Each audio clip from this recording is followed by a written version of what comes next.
All right, hey there, everybody. Sorry,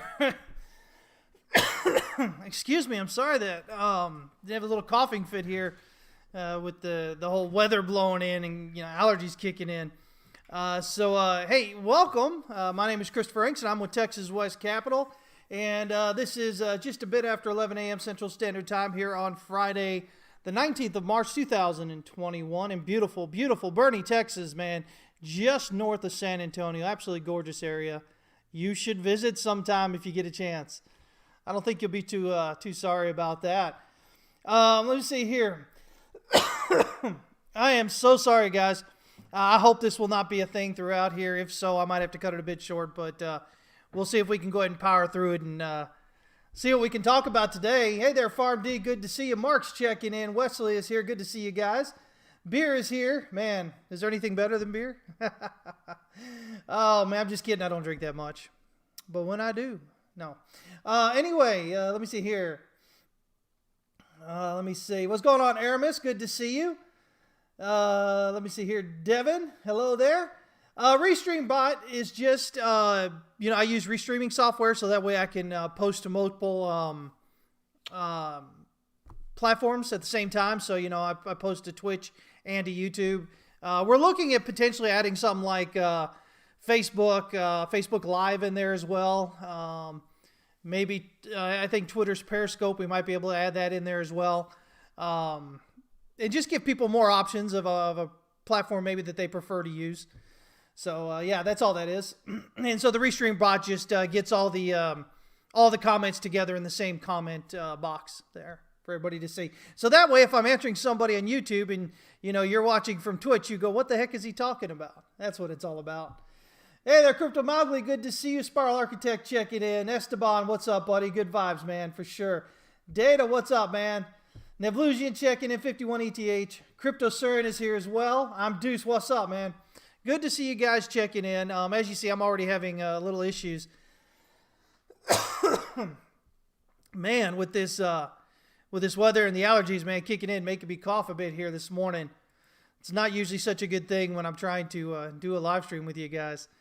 But hey, listen, if y'all are here and you're new and you haven't joined us at Texas West Capital yet, I think we've still got one use. So we released, last week we had released just a few, a couple of coupon codes there.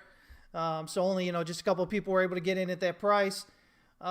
We did it again earlier this week, and I think, let me see if I can find the coupon code here real quick. I think there might still be one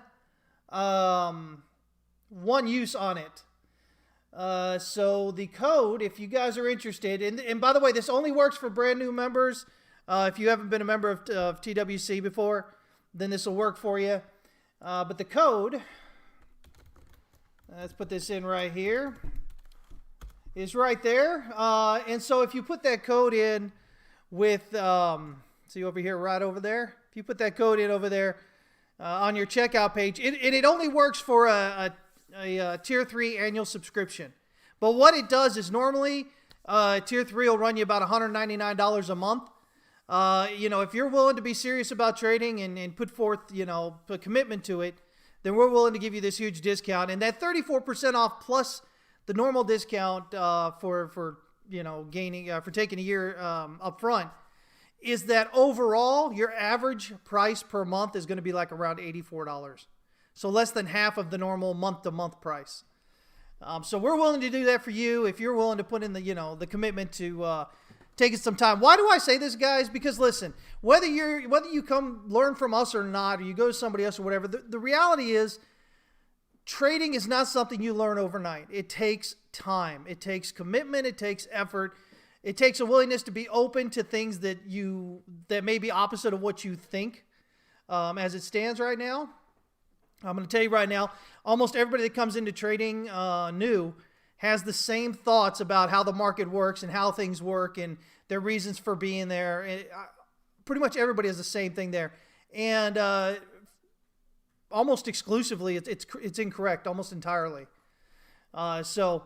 It takes a while to get through all this. I keep telling you guys, the biggest thing you have to deal with as a trader is yourself. It's your emotion. It's your thoughts. This is the most difficult part of trading. Everything else is, I'm going to promise with you guys, I'm going to promise you, as long as you put in the time to learn it, everything else is pretty easy to learn. But dealing with what's going on in your own head and your own emotions, that's what's difficult. So, again, it takes time. It takes time. So anyway, you can jump in there. If it works, it works. If it doesn't, that means they're all used up. But I do believe we still have one more charge of that code there. So we'd love to have you here. By the way, this is all outdated here. Well over 60 hours of educational video. I was looking at it the other day. We've been doing this Tier 3 weekly stream now since like last summer. Into last summer, somewhere around. It's crazy. I can't believe it's been that long. But man, so much great stuff in there. We've got 20 assets, daily and intraday updates. As I mentioned last Tuesday, we're going to add a few more in there. This should start next week. We'll be adding the Great British Pound against the U.S. dollar. We're going to add ADA against the U.S. dollar. We're going to add, I think we're going to go ahead and do DOT as well. And then I'm going to look at adding bonds in there for that as well. So all this, added to the Tier 3 on there. Plus, of course, we've got, the 4 or 5 crypto indexes, alt perp, exchange perp, ship perp, all that kind of stuff, mid perp, all that. Mid perp? I don't know. Whatever they're called. We've got them all in there. And then, so much other stuff, guys. So I'll tell you this right now. The amount of content we put out in a month, for most people, is more than they can absorb in a single month. And that includes, like I said, well over 60 hours of trading education, guys. On demand, whenever you want to look at it, whenever you want to read it, plus new stuff every week. So Tier 3 is the place to be. We do have Tiers 1 and 2. You can check those out as well. Just come to this howtotradetowin.com. Scroll down the page. You'll find it there. Do what makes you happy, guys. Life's too short otherwise, all right? Let me see here. Hey, Josh Johnson. Good morning, sir. Good to see you here. Mark, we'd be excited to have you coming in, buddy. Whenever you're interested, send me a DM there on Twitter or on our server there, and then let's talk about it, man, whenever you're ready. Sir Hold, what's up? Good to see you. Let me see here. Josh Johnson says, beginner mistakes I have made, chasing the pump, selling the bottom, buying the top. Man, my man, that's what we all did at the beginning, buddy. And so the good thing about that is, something I love to say is, you're not special in that regard. And, in a world where, in a day and age today where everybody seems to want to be special, they want everybody to think they're special. That's one place you can go, you know what? Listen, I'm not special. And that's great, because what that means is, now that I'm sitting here telling you that those things you're doing are what everybody does, and you're not any different than everybody else out there when they first start, that means you can let go of all this, the bad things we tell ourselves. I would say self-loathing, but I don't know this really that, but it's just, we tend to give ourselves a really hard time. We tend to be very critical of ourselves. And, I'm telling you right now, you can let go of that now. Understand that it's what everybody does. But here's the thing. Now that you have the responsibility now to change things, to do it differently. If I tell you this now and you don't choose to do anything different, that's on you. This is your turning point. You now know that everybody pretty much does those same things. All of you guys, when you're brand new, y'all do those same things. I'm telling you now, there's nothing special about it. Forgive yourself, move on. And if you can do that, guys, guess what? Life turns out to be a lot easier as a trader. But if you don't, you're going to sit there and continue to harp upon what you did wrong, and you're going to continue to talk down to yourself. And none of this is conducive to profitable trading. This all takes away from your trading, guys. Believe it or not. Psychology, your emotions, these are the biggest parts of trading. Not Elliott Wave or Wyckoff or supply and demand or pivots or anything like that. That's all secondary. That's all how you read what's going on. But can you understand it? That has to do with your emotions. Are you open to understanding it? That's where the difference is there. Sunny Sunshine PDX. Oh, man, I like that. That name makes me happy. I like sunshine. I like positivity. Good to see you checking in. Onyx King, what's going on, buddy? Yeah, we're going to pop that cable in there, man. We've had a lot of requests for it. So, we'll add it. We do, you guys know we do the Euro USD, the Aussie against the USD. We do the USD against the yen. We do the USD against the loonie, the Canadian dollar. And so I think that's all the ones we do there. On the daily, we update those a couple of times a day. Let me see here. Yeah, USD yen, USD CAD, Euro USD, Aussie USD. Yeah. And so we're going to add the cable in there now. So yeah, we've got a lot of UK members, so that should help you guys out for sure, right? Crypto BTC Anarchist, what's up, buddy, from Australia? Hey, good to have you check it in. Thank you for checking in, man. Let me see here. Oscar, what's up? Will the updated intraday charts like the ADA, USD, and DOT be available on Tier 2 or just Tier 3? For right now, it's just going to be Tier 3. For right now, it's just going to be Tier 3. We may at some point open up some of these extra charts to Tier 2. But for right now, Tier 2 has 16 or 18 daily updates, daily and intraday update charts there. So they've already got quite a bit, but I think we're just, for right now, going to be Tier 3 on that. Hey there, Crypto Girl. Good to see you. Let me see here. Sonny says, new Tier 3 year-long member here. So happy to be on for the ride. Shout out to Scott for bringing me on board. Man, I love it. I love to hear it. You guys, those of you that don't know, man, Scott was like one of the very, very first people that ever joined us back in, right around September 11th, right around there of 2017. And I'll be honest with you guys, let you on a little secret. Him and I had a little tumultuous road, I can't even say it, tumultuous road there in the beginning, the first few months. We haven't always been as excited toward each other as we are now, but things worked out really well. And, a lot of that has to do with Scott taking advantage of what we did, and really kind of asking questions and becoming involved rather than just being a passive, passively accepting information. He asked questions and things. And what we found, again, guys, I've told you, a lot of our members have been with us for, more than a year. A lot of them, or most of them for more than a year. A lot of them for more than 2 years to 3 years. And I think the best part about that is those that have continued to remain around are the ones that asked a lot of questions in the beginning. And so they've helped us build this heck of this community here, trading community. And so you can go in and ask questions, and they're all so very helpful.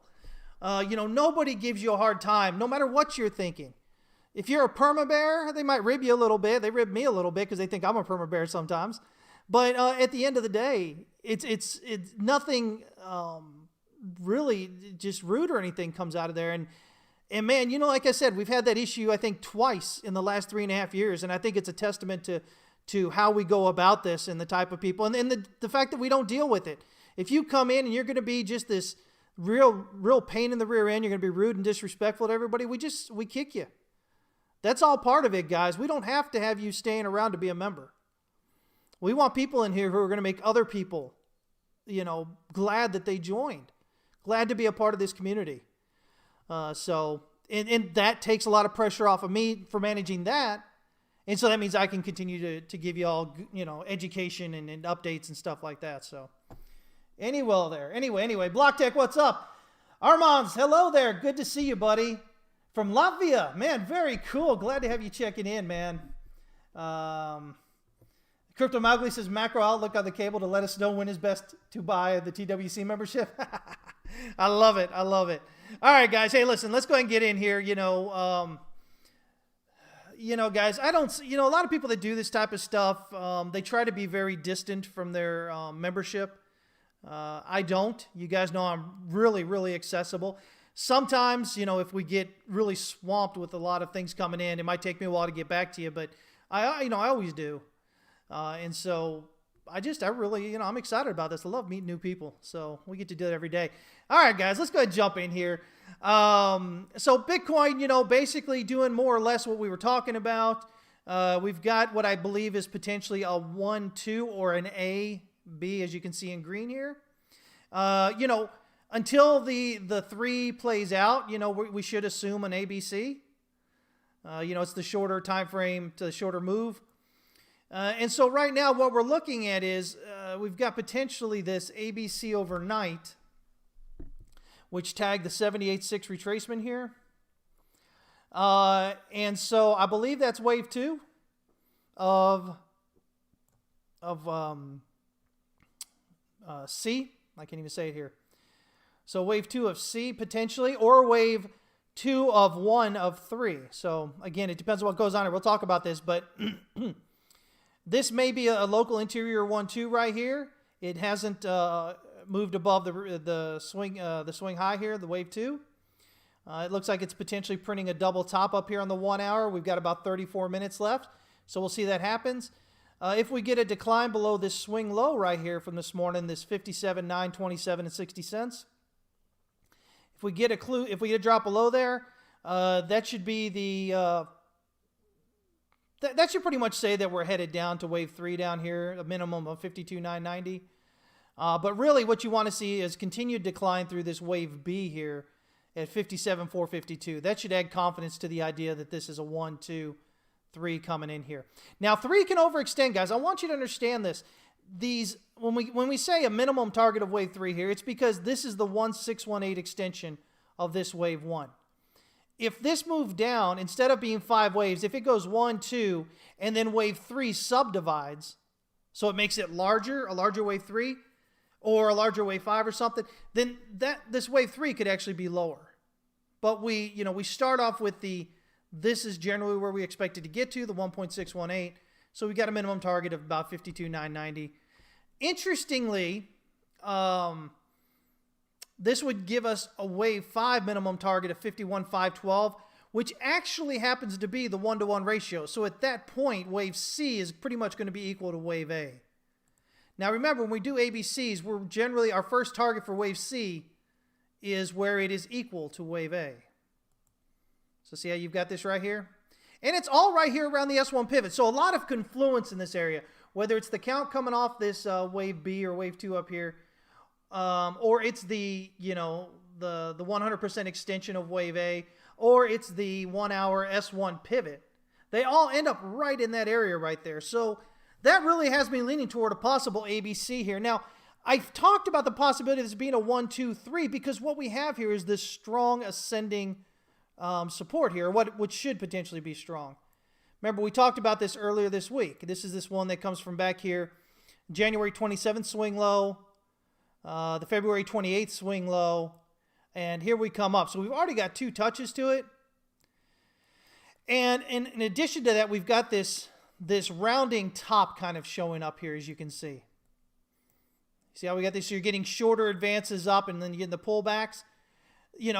You've got to be careful when you have these rounding tops because they make people believe that price is going to go higher, but many times it's just long selling into shorts here as it gets ready to reverse down. Now, it doesn't have to, but it is something you should be paying attention to. It should be something out there that helps fight or combat against your emotional bullishness. You've got to watch how this plays out. But for me, we not only do we have that, but we have this ascending support here. And this ascending support, it's over multiple months here, which should add some significance to it. So a drop down through that, if this is just an ABC here, then it's going to go back up through it. And I'm not saying it can't, but it's usually, if it's going to be a strong support there, it usually isn't going to happen. Price will hit it, get rejected, and head down further. So this is the one, this rounding top and this ascending support here. Those two things keep me from being immediately bullish about this just being an ABC. Now, until it proves that this is significant, we're still going to watch it as an ABC. But here's the thing. If price gets on down through here and it continues below this target level, here's 51.512, and it keeps on going down there, well, our wave 3 minimum target, and I've got all these over here just trying to get them off the screen because we don't want to set them up yet because we don't know if anything's going to get that far or if it's going to overextend or anything like that. So we'll get that off there. But coming down here, if we're getting below this level, You know, especially if we're getting below this high volume node here around 48.5. Well, the 1618. So this would be a 1, this would be 2, and your 3 would be down here at 46,204, which gives you a 5 down here at around 42,924, which is around the swing low, which makes as much sense as this being an ABC and all the confluence right here. So it does make a case for it. But again, until it actually gets on down through there, we're looking at this as an ABC first, with the potential to be a 1, 2, 3 coming down lower. Let me see here. So, I mean, that's kind of where we're at the moment here. So right now, let me kind of zoom back out here a bit. Right now, we need to see price getting on. You know, your first clue will be the drop below this recent swing low at 57,927.60. And then we really need to kind of get below this wave B here at 57,452. That'll add confidence to this count being as it is. Until that point, you know, it could go up further and invalidate this, right? But as long as it reverses and gets back down here prior to this swing high, which is 60,100,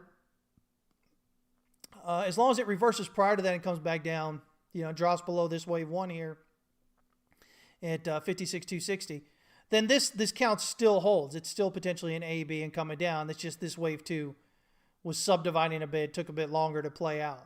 Went up a bit higher into the resistance there. And so if that is the case, if it goes above this swing high here, I mean, we've got this 1 hour supply structure right here in the wick. And so in that case, I would look for a price to potentially target this 59,815 kind of area, just above the 90%. If it continues up through that, then the odds are pretty good that it's probably going to continue up above this swing high here. And in that case, if we get above that swing high there, that starts making a stronger case for the idea that maybe this is an ABC and done down here, and we're heading up. And in that case, of course, you know, we'll be looking up there at, you know, initial target is this H4, H1, R1 pivot here at about 6,400. I mean, 64,000, 64,100. That would be my immediate target if it does that. But, you know, of course, you know, yeah, I mean, that's where I'd be looking if it was to go through immediately. So, but, you know, so that's what we kind of watch as price is developing here, as price action develops. Let me see here. Mark, not jinxing my cough butt, right? Let me see here. Common Man, what's going on, buddy? He says, DXY daily chart, bullish perhaps, 96 around late September. Not sure how I feel looking further. Still hedging some bets into gold and silver, but the dollar seems to be coming back a bit. We'll see. You meant on the weekly DXY chart. Yeah, we're about to take a look at that. And, you know, it continues to push up. It continues to make a case for that bottom being in there in January. So, yeah, we'll take a look at that. Hank, what's up, man? Where's Elon? He didn't get the note. I don't know. Apparently, wait, he lives like in Austin now, right? Or something like that? Or is it just his foundation that's there?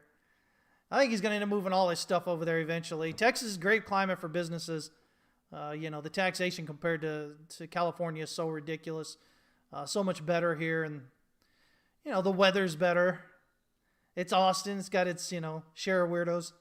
Keep Austin weird is the mantra out there, right? Excuse me. Trying to get something in here to keep that cough down. Give me just a minute, please. All right, let's see if that works. Hey there, Vasilis. Good to see you. What if it makes a new all-time high before going lower? What are you talking about? Bitcoin?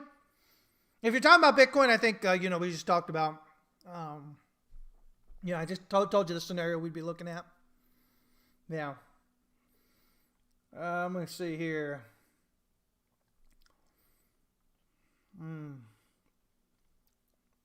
Let's see here.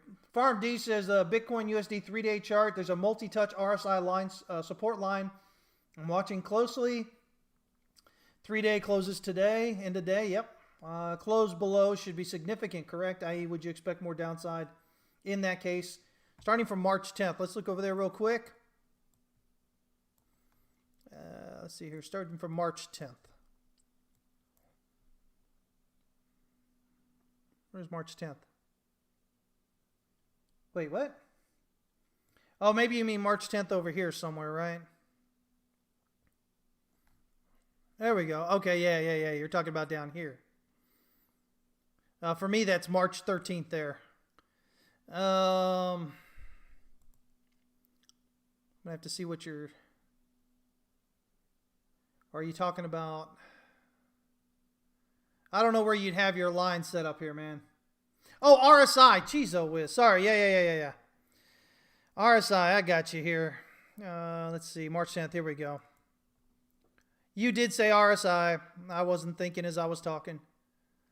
Yeah, I mean, that's a pretty good support line right there. And so here's what I find interesting about this particular support line. Is that you've got the two touches here at the bottom and then here again on the 21st of September. And then the next time it does, it actually dips through a bit here on the 25th of January. Usually when you have something like that, it means that that it's actually breaking down. And so since that point, what did we have prior to that? We had higher highs and higher lows, right? Low, high, higher low, higher high. And then we drop down here and we get this higher low, right? But now we've got what amounts to a lower high, and it comes down here, and it's starting to kind of consolidate a bit right at this support, which again tells me that, it's making this case that it would potentially drop through it. Now, obviously, it's well ahead of time to really say it's going to do it. But when I'm looking at things like this, especially in terms of RSI, and you've got, this trend, this market structure in RSI, that breaks down on the breakdown of support here, even though it pops back up. It usually tells me this is your warning sign here, and that this is going to end up rolling back over and down. So we'll see if it pulls through. There's no guarantee on it, but it's worth looking at there. You kind of put this on the 3-day here. So good catch there, Farm D, man. Good catch. Blockchain Gains, what's up, man? Jordan, what's up, buddy? Oscar, what's up, man? Good to see you guys checking in. Let me see here. Let me see. So that's kind of what we're looking at here. I mean, again, this is the idea here. We've had this strong move up. Remember, we talked about also the difference here in candles. So you've got all these small candles here, and then it changes to these larger candles and these larger pullbacks here, and you've got this distance here, which is pretty large, and then this pullback, which is pretty good. And then you've got a smaller move up and a smaller pullback. And then you've got a smaller move up and potentially a smaller pullback here. This inability to continue pushing like you did previously is often indicative of some sort of top. Now, again, it doesn't have to be the top, but, the top being like a wave 5 or something. It could be, a wave 3. And you'd get a decent wave 4 pullback and then, wave 5 to finish up kind of thing. But this is definitely, again, if you're looking at the chart and you're saying, well, what things should I be paying attention to?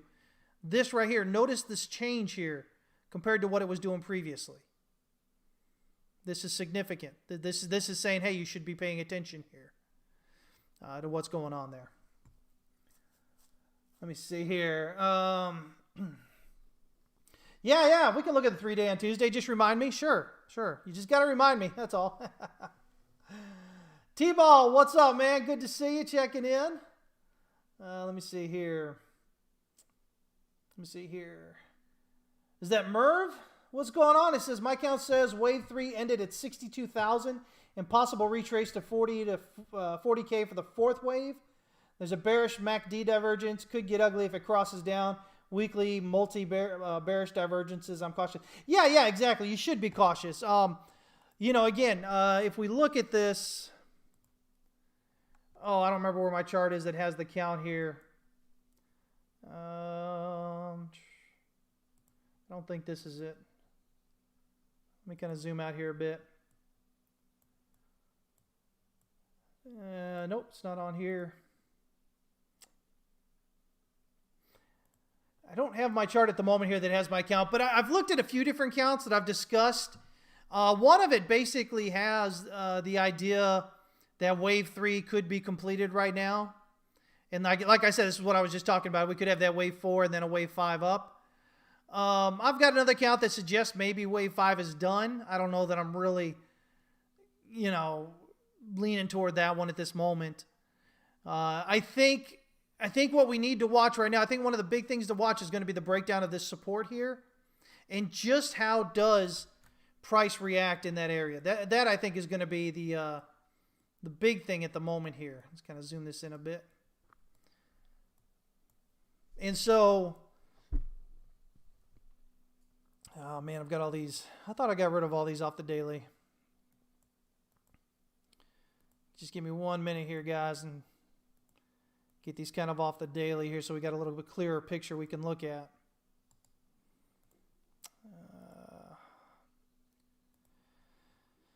Oh, come on. Wish there was just some simple way you could like tap multiples and all get them done at the same time. That'd be great. Let's get the same change done to all of them. I need to talk to my contact over at TradingView and see if they can do that. That'd be great stuff. But yeah, I think the big thing here is going to be to see if we drop through this ascending support line, how does it do so? This, like I said, this is a multi-month support line here. And it's at some major lows. So my thought process is generally that if we're going to drop through that, it's going to be a large candle spread, large volume coming through that. And that's why I get that whole, if this is just an ABC here, then, it would have to push up through that line, and that doesn't gel well with what we would usually expect in this type of situation. So yeah, I think we're definitely going to have to watch that as it does it there to see just how long, because we can get an overextension of wave 3 on something like that. It is what I would expect. And of course, everything else aside, we've got pivots here. As long as you're above the pivot, if you're just looking at pivots on the daily, as long as you're above the pivot, you should be considered bullish. If, however, you lose pivot support and then lose support right here at this swing low at 43,016, that typically would have you looking down toward the S1 pivot at least. Now, in this case, we're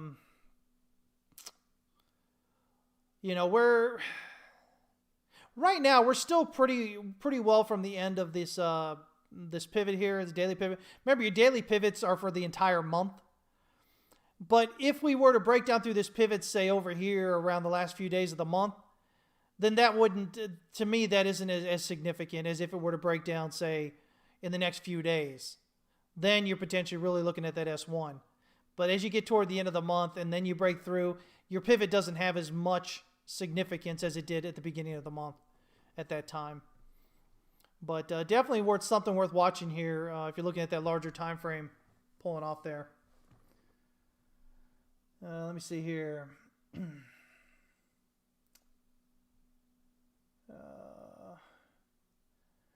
Hey, Crypto Girl, so you're taking profits. Hey, remember, guys, contrary to what the rest of crypto Twitter, who just wants you to be emotionally bullish with them, would have you believe, nobody ever lost money taking profits. Nobody ever lost money taking profits. Again, if you don't take profit when you're in profit, when can you possibly take profit? The problem is new traders often get too excited and they think they're going to miss out if they take profit, and then price ends up going against them and they end up either getting liquidated or finally selling at a loss. And that has really devastating effect on your psyche there, because you're in this, oh man, I've got all this great profit, and then it goes against you and you finally sell when you're lost money, and now not only did you lose money, but you lost all that profit that you should have had because you were being greedy, right? In something that you don't really understand how it works. And I think that's the big issue. So yeah, we're still kind of looking at this. I mean, if I step back here, if I'm honest and I step back here and I go, okay, this looks like 1, 2, and then a 1, 2, 3, 4, 5, 3, 4. I could see a 5 coming out here to finish off. in that case, especially if we look at this and we go, okay, I mean, that's almost exactly at the 1618 right there.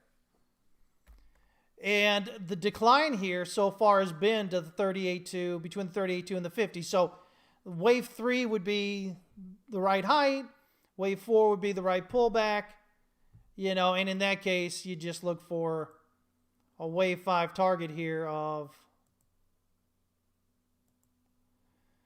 a minimum here of the 61.8, which is right here at 62,643. You know, and that would be your minimum wave 5 on something like that. And the thing I like about that particular count there, looking at it that way, 643, is that it alleviates my internal struggle right now with the idea that price would fall through this trend line and then pop up back through it. If it goes from here and goes up to that, and if you look at that, notice that's kind of right here at this curve area that we've got here.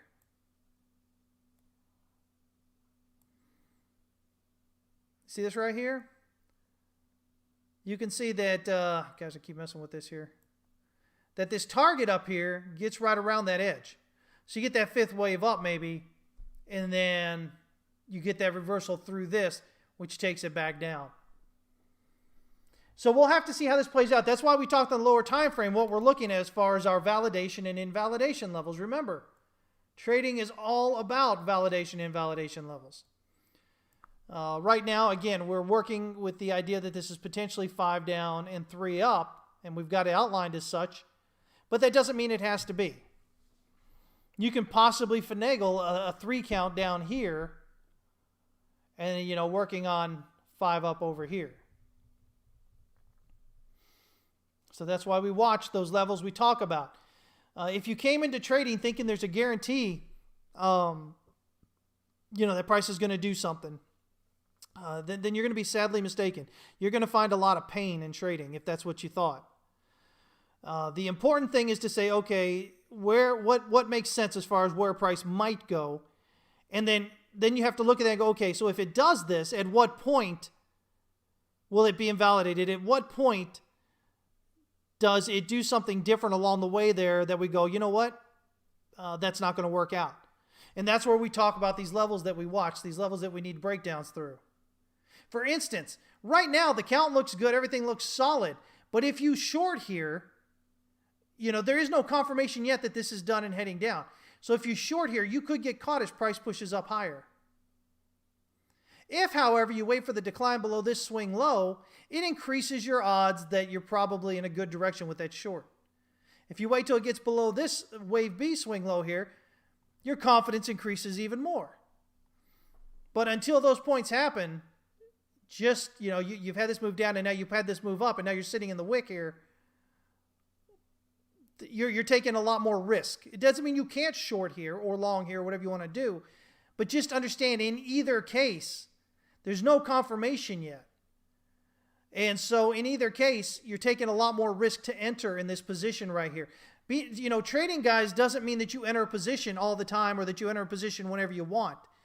It means that you're smart about it. You look for those higher confidence trades. That's what you need to do, which means sometimes you're not in a trade for a day or even a week. And I know, see, I say that and I can feel y'all. I can hear y'all already just, what? What's this Yahoo talking about?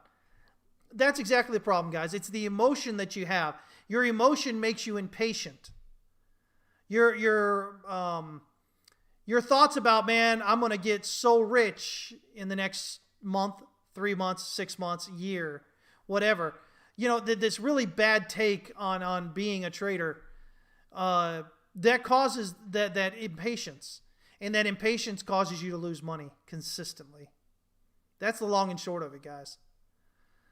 You know, to be a trader means sometimes it's just not a good day to trade. Sometimes the price is just going sideways, consolidating. And the good trade comes on the breakout, not in the consolidation. Coming in the consolidation is going to lose you more money than it'll ever make you most times. So definitely some stuff to think about there, guys. Let me see here. Let me see here. Kind of catching up with you guys. Doesn't entering close to an invalidation point decrease risk if you use a stop? Well, all risk is decreased if you use a stop. The question is, okay, so when it comes to trading, rule number 1 is to protect your capital. Rule number 2 is to grow it. It's not the other way around. Rule number 1 is to protect it. Now, if you extrapolate what that means, then it means first of all, that means good risk management. That means proper risk management like we teach at TWC, okay? But the second part of that, the corollary, the additional part to that is that even if you're using good risk management, but you're taking just every trade because there's a chance, you're still losing more money than you absolutely have to. So you're still taking more chance than you need to, which means you aren't fully protecting your capital. So waiting for confirmation rather than trying to front run a breakout, is going to, in the long run, get you where you're going a lot faster. Because you don't have to make up all those losses. Even though they're small, if you use proper risk management, you still have to make them up before you can profit. And sometimes as traders, guys, you're going to get on streaks sometimes where you're just going to feel like you can't ever get a good trade in. Like they're all going against you, which is why it's so important to have really great risk management. And then sometimes you're going to get on kicks where you feel like you can't do anything wrong. That every time you trade, you're going to make money. And you do for a while. Again, it's not enough just to simply protect yourself with good risk management. The next step, once you've got that figured out, the next step is figuring out which trade you should be taking. Not every trade that shows up as a potential opportunity is worth trading, guys. So that's my thoughts on that.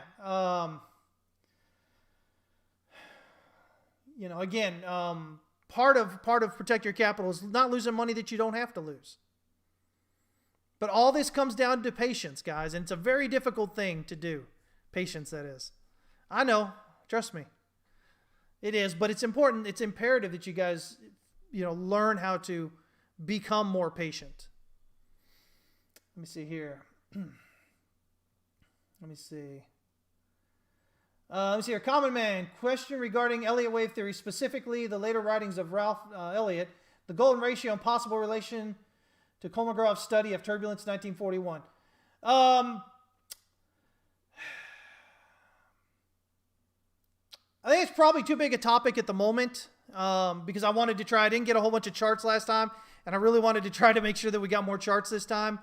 But I think you're with us over there in Discord, right? Let me put something together. Let me maybe record or write something, and I'll post it there in the general discussion area today, as soon as I get a chance there in Discord. And that way we can concentrate on the charts here and kind of move them with that. Hopefully you're all right with that, man. Let me see here. Okay, so there we go. Merv, you said also you were counting the DXY and the Dow Jones there, and I count that we are at the 5th wave. I think so. I think you're right. We still need confirmation on that, and we'll take a look at that here. We'll look at the DXY, and then we'll look at the stock market. But there's a lot of stuff going on, whether you're looking at the charts or macro-wise, that really are suggesting that if it's not the top, it's going to provide a lot of resistance for price at the moment. So yeah, and when you talk about coming to an end there, that's my end. That's the this cycle from 1929, from right before the Great Depression, that 91-year cycle right now. Yeah, so potentially, could be a lot worse than 2008. And people say right now, they say, well, how's that possible? Look at how great it's been doing the last year. Look at everything's going up. Well, first of all, that's your first problem. If everything's moving up, that isn't how the markets generally work. So that's already your first clue that something's going on there. But Powell and that, man, 1.9 trillion. Very small bit of that's actually direct money coming to anybody. But $1,400 a person, well, it's not every person. And as a matter of fact, with the changes they made there right before they approved it, about 12 million, what do they say, up to 12 million people less are going to get money. And of those who get the $1,400, there's levels within that. And so they may not get the whole thing. They're not all going to get the whole thing. And then if you look at the total money output there versus what's out in debt, I mean, it's so minuscule, guys. It's not really that much. Oh, did I forget to mention that this stimulus payment was passed under a different section than the previous ones were? Previously, this $1,400 could not be garnished. But under the specific section that it was passed this time, if you're being garnished, if your wages or whatever being garnished or something, guess what? That $1,400 can be taken. There is absolutely nothing you can do about it. So of those who even get some portion of it, all of those aren't going to be able to spend it because some of them invariably are going to have some kind of garnishment or something. So, when you guys come at me with this whole thing, by the way, if you want to come at me with the whole, they're printing all this money, all this inflation, blah, blah, blah. Well, let's not talk about asset inflation because QE is asset inflation, which, again, as I've told you guys, is just something to make the market look better so that you're convinced to do things that you want to do. What QE ultimately does, guys, is it makes the rich richer and the poor poorer. Why? Because the only people who really benefit to any great extent from QE in the markets, from the asset inflation in the markets, are the ones who are already holding. The poor or the middle class or whatever that aren't holding, they get in at the end when they're finally convinced that it's going up. The rich get richer, the poor get poorer. All right?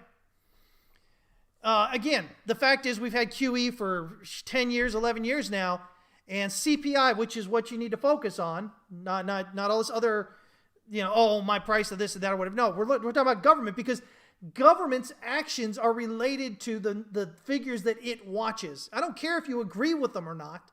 That's what they do is based on.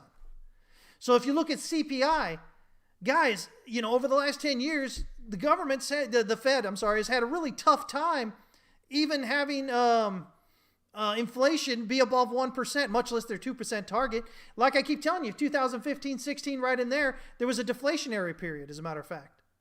And that was with all the QE coming in.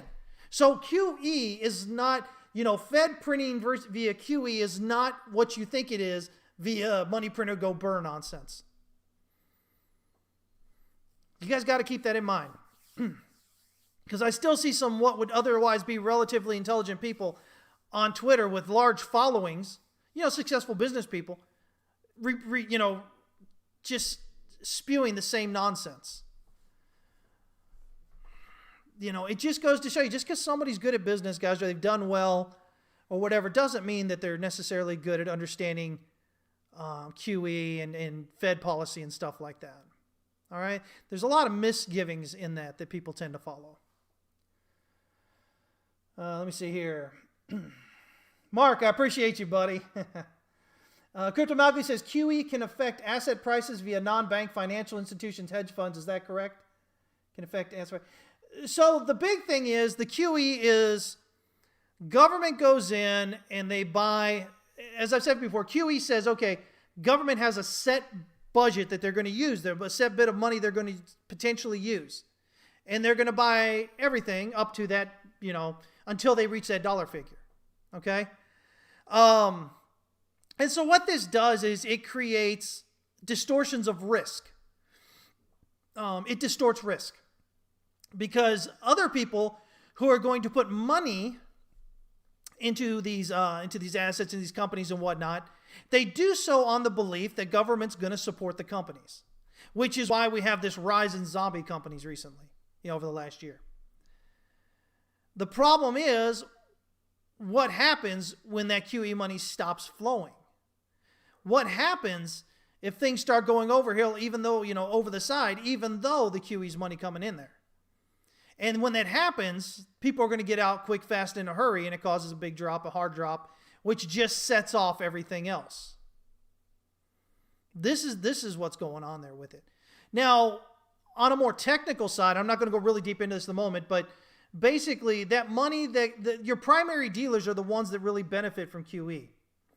And so they receive the QE money, and then they use that money, and they go and buy treasuries. So when I tell you that QE is basically a ledger, a bank ledger, kind of just a movement of money around. That's what it is. The money doesn't actually enter the system and get out here and spread among all of y'all, which is why it doesn't inflate CPI like you think. That's why money printer goes burr is such a dumb meme, because it doesn't do that. Some of that, a significant portion of QE money actually goes to the Fed Reserve for the banks to, because remember, banks usually have to have a certain level of reserve requirement in order to, buy assets or lend out money or whatever. And so they can reference the Fed vault, what's in the Fed vault there, to an extent for themselves. The idea is that it encourages banks to lend, because that lending is the creation of dollars that you're looking for, not what the Fed's printing. You're looking for what are the banks doing. The Fed is trying to get the banks to lend, because monetary creation, that inflationary dollar that you're looking for, comes from banks lending, which means, as we've talked about, the opposite. That means if you're paying down your loans, you're sending money back to the bank to take down your debt level, guess what? That is deflationary. You're destroying dollars. You're sending them back. You can print all the dollars in the world you want, but if they're sitting in the bank and not going anywhere, guess what? There's no extra dollars competing for pricing out there. Now, the other way that deflation happens is via savings. And so via savings, I've talked about this a few times over this last year. Let me see here. Here we go. But here's the current chart, guys. Look at this. So in April of last year, savings in the U.S. was at the highest it's ever been. Way up here, almost 34%. Absolutely. Look at how crazy it is. Since back here, we've got this chart going back here to 1959. Look at that. But even right now, look, it dropped. Look, this is interesting. Look what's happening locally here. Oops. Look what's happening locally here. So in November of 2020, that savings came down from 33.7 down to 12.5. But look what's happened since November. Savings has risen back over 20%.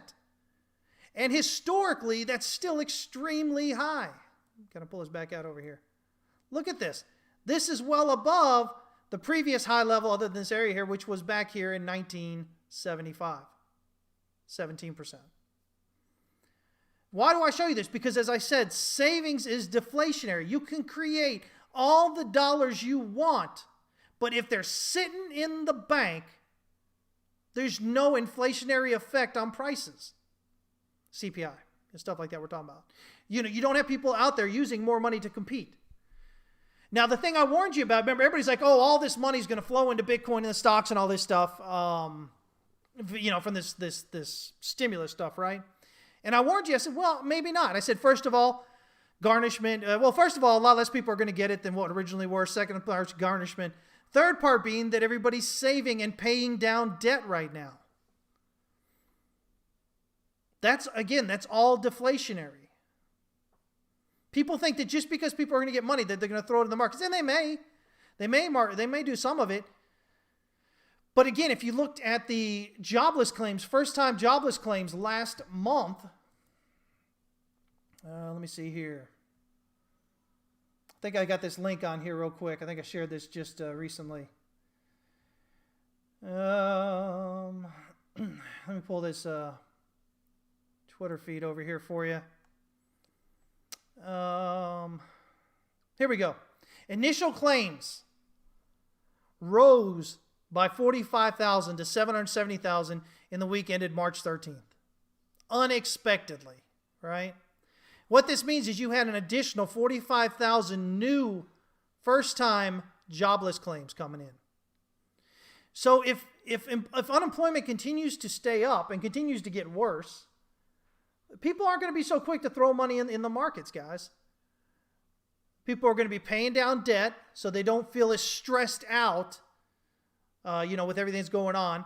They're going to save so that way they're prepared in case the economy doesn't get better and you start seeing some of what we saw, as the pandemic hit last year. I mean, people aren't just going to put in just to put in.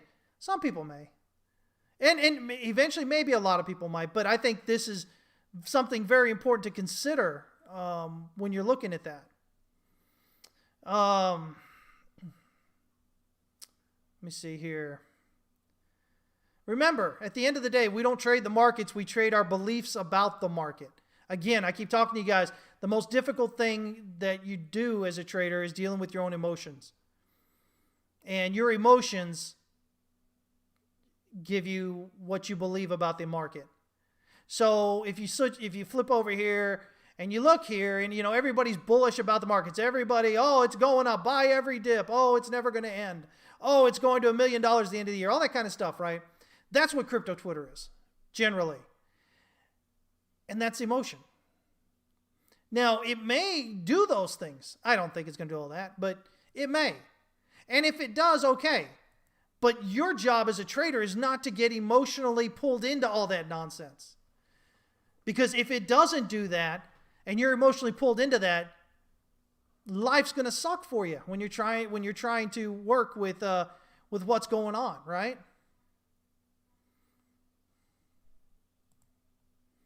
Let me see here. Mark is saying that the Russell 2000 has like a 30% of zombie companies. Yeah, zombie companies have risen huge over the last year because of this belief that the Fed is going to save everybody. But again, I've told you guys, I'm not a believer that the Fed does much to the market. I think the market does what it's going to do. The Fed is reactionary. It provides knee-jerk reactions like this. Look, everybody was so, like, this dropped here, and you couldn't find much of a decent thought process on crypto Twitter. Everybody was like, oh, look how it's going to die, right? And I told everybody, in Discord that, hey, it's reactionary. It's a knee-jerk reaction to the Fed minutes. By the end of the day, we were almost back up to where it lost, and the yields were back to where they were at the beginning of the day. Since then, we've continued higher. So, again, guys, almost everybody that you're going to follow online is going to be very, very emotional. And emotion is not going to make you any money in the markets, guys. Or you might get lucky and make a little money, but it's not going to allow you to keep that money. When you're a trader, the first thing you have to do, besides protect your capital, is to actually make money, right? But once you make money, you're not done. You have to keep that money. And the problem is, like people who win, what are they called?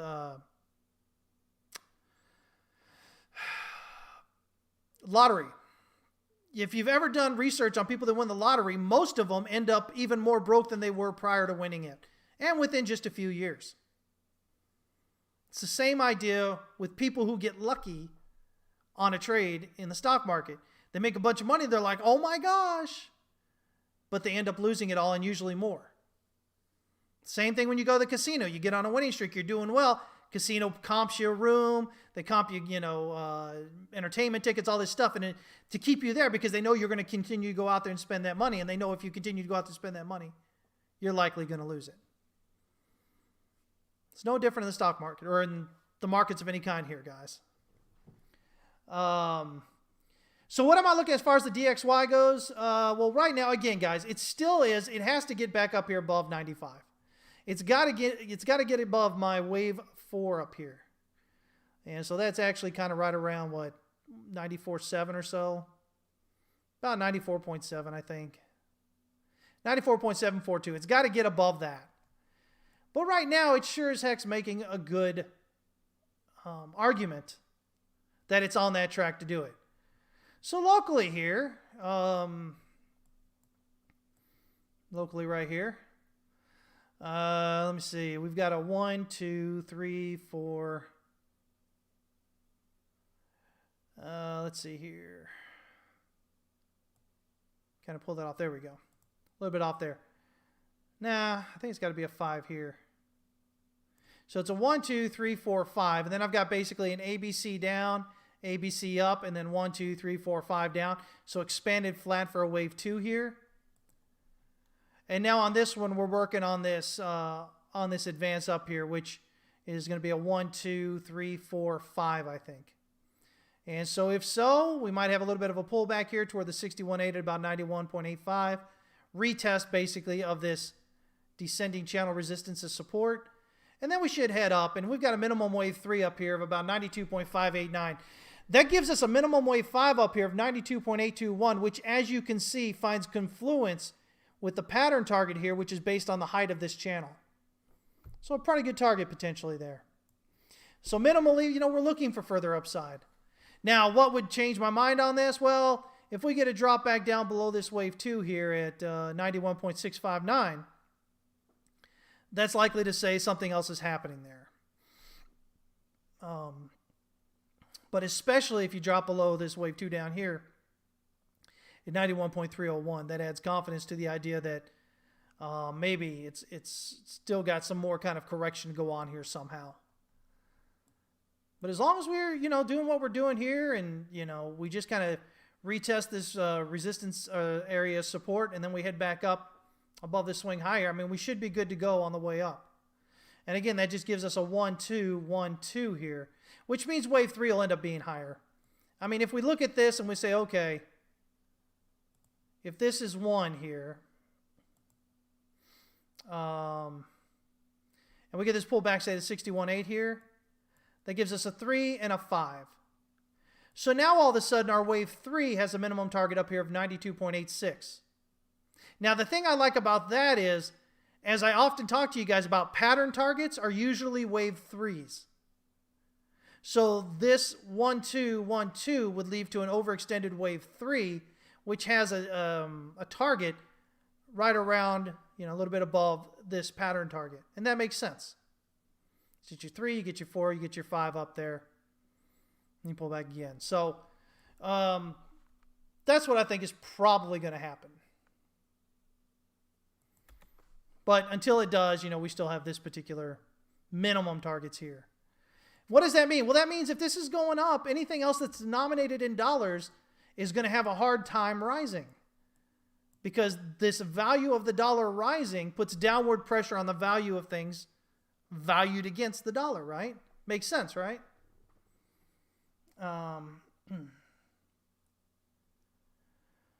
Let me see here. Telluride, what's up, buddy? Telluride, man, he's one of my favorite people. Because he's living in a pretty great area, I've got to tell you that. I checked some Twitter on that DXY drop because it was so fast. Dollar exit scam, Bitcoin straight to 100,000, laser eyes. Yeah, and that's basically what you're going to get. The one thing I want to warn you guys about, especially if you may notice that you are very emotionally bullish, and I don't say emotionally bullish or whatever to put you down or anything. I'm saying that's what it is. And that's dangerous. You need to understand that you're doing that, because if you don't, it's really easy to lose your money. Okay? Because you don't see things for what they may be. You just see them for what you want them to be. And so when we talk about that, it seems like crypto Twitter is all enamored with this whole supply side thing. To them, the only thing matters is supply. And I mean this, think about it this way. If you look at Plan B in that thing he's got, that little chart that he has, right? That's all based on supply only. And there's an issue with that. If what you have, if your models are based only on supply, they're liable to be wrong. Why? Because it's not just supply that gives a thing its value. It's demand. You can have as little supply as you want, but if there's absolutely no demand for it, guess what? Your price isn't going up. Now, right now, we do have demand for Bitcoin. We've seen it. Price has gone up. That's fine. But that doesn't validate his model. But everybody hangs on that, right? Because that's what they want to see. That's what they want to happen. That's what they want to believe is going to go on, right? Well, then you also look at the dollar. And again, we go back to the whole idea of the dollar goes burr, right? Oh my God, the Fed just printed $1.9 trillion. Nobody cares to understand where that money is actually going, or if it's going anywhere at all, or how it's being distributed. All they care about is the big number and Fed's balance sheet going up, blah, blah, blah. Fed's balance sheet's been going up for 11 years, guys, and we've had deflation and close to deflation multiple times throughout that period. Because money isn't doing what you think it's doing. The printing isn't doing what you think it's doing. But yet again, all crypto Twitter can pay attention to is supply side. Oh, there's all this supply. First of all, they don't even care what's really going on, if it's really supply like they think it is. They just see the number goes up. It feeds their bullish narrative about, their bullish emotional narrative about Bitcoin price, and then they trade that. Now, see, I say something like this, and if you're new, you'll probably get out here thinking, oh, he's so bearish, and he's such an idiot. He doesn't think Bitcoin's going to go up. No, actually, I hope it does. We've got a lot invested from Bitcoin. And so if it goes up, we're going to do extremely well. But I'm not so emotionally invested that I'm not going to lock in profits if things start showing something else happening. There's always another trade. You can always get back in. But once your profits are gone, you can't just make them magically appear again, right? And there's the difference between a professional trader and somebody who, for better lack of a word, is emotionally driven in the market, as a new retail trader. Hopefully you guys are learning more. It's not and I'm telling you guys, it's not an easy thing to move beyond the emotion, but hopefully me talking about it at least helps you notice that. It doesn't mean price, what I'm saying here doesn't mean that price can't go up or that it won't go up with Bitcoin. But there's a difference in understanding that price is going up for some logical reason and then thinking that price is going up just because that's where you want it to go up because you're emotional. That's the big difference. Let me see here.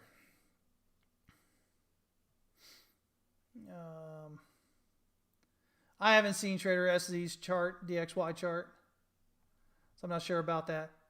Bluehound, what's up, man? Yeah, stock to flow. That's the model. That's the model he's talking about. And it's not to say that Bitcoin can't do that or similar to that.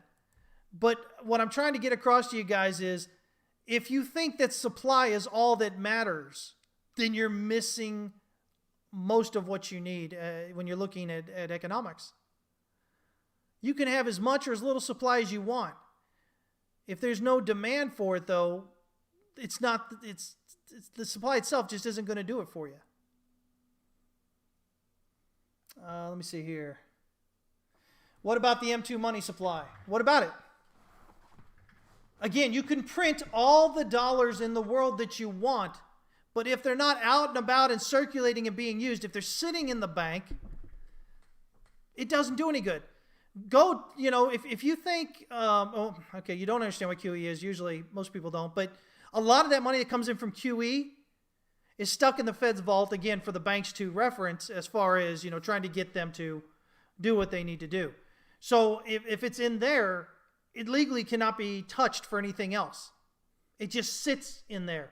The dollar creation comes at the bank level when they create loans. But the problem is the banks are sitting on treasuries right now. The banks aren't out there making a lot of new loans. They're sitting, cash and cash type things, like I said, like treasuries. The banks aren't making the loans that the Fed needs them to make. So that's kind of where we're at. So the money just sits there. You can print all the money in the world you want, guys, but if it's not out there competing for things, then the prices of those things aren't going to be rising. Remember, they rise in reaction to competition for them. If I've got something here worth $5 and I've only got one, but 3 people really want it, they're going to be willing to pay more and more until you find the person who's willing to pay the most for it. And it goes to them, right? But if I've got 3 things and only one person wants it, well, first of all, he doesn't have to buy it at the price it is. They can come up and knock on your door and say, hey, Chris, man, listen, I like your thing there. You want $5 for it, but man, I see you've got 3 of them. I don't see people knocking down your door, man. So I'll tell you what, I'll give you $4 for it. And a lot of businesses end up doing that. So again, when we get into that whole debt deflation spiral, you're talking about prices dropping, the average price of things dropping. And then you're talking on top of that of the deflation of the dollar. These things cause a lot of hurt, a lot of pain to a debt-based economy. something that needs inflation, because if you're taking out debt, you want to pay it with cheaper dollars in the future. If you have to pay your debt with stronger dollars in the future, think of it as a company or as a country or as a company or something, then what that means is you have less free cash flow. More of your money has to go to paying debt. That means you have less money to freely do the things that you need to do. Pay down debt, grow your company, break ground, whatever, all these other things. It is a hobbling effect on growth when you have to pay your debt with more expensive dollars. So yeah. Darren, hey, you're welcome, buddy. You're welcome. Yeah, Mark, I don't ever tend for it to be hurtful. I mean, and then the way I see it, man, if you guys are here, hopefully you really want to learn. I take it as something because I'm not everybody else that you're going to see online. And so if you come here, and especially if you stay for a bit, I expect that you're really trying to learn something. Whether you agree with me or not, you're really trying to understand my position. And you might learn something along the way there. And so for me, I take that very seriously. I would never use the term, retail as derogatory or whatever. It just is what it is. It's a way to describe a group of people who have the similar beliefs and understandings and ways of acting that they do. Yeah. Mike, what's up, man? He says, it's like me. I'm only one, so very low supply, yet no demand, so I'm useless. Oh, man, not at all, not at all. But, yeah, it really is, guys. It's more than just supply side. Kevin, I don't do a lot of hedging. I don't have to. I trade, man. Yeah, so I don't really do a whole lot of hedging. I see a lot of new traders come in, and they think everybody hedges, and they think it's the way to do it, and it makes you cool. Not so much, guys. For most of y'all, you don't need to hedge. You don't need to hedge. Your portfolios are certainly not large enough. And if you're not already trading consistently profitably, then hedging is just all this extra complex, these extra moving parts that will just be a lot tougher for you to do. I mean, that's the long and short of it. I can't think of any time that I really hedge anymore. If I do, usually, it's just via some options, but even my options trading is really just to generate income, not to really even hedge. So yeah, I don't do that. And I run a pretty good bit of money through the market. So, when I say that most of y'all probably don't need to hedge, I mean it. But, again, crypto Twitter has you believing that you have to. So yeah.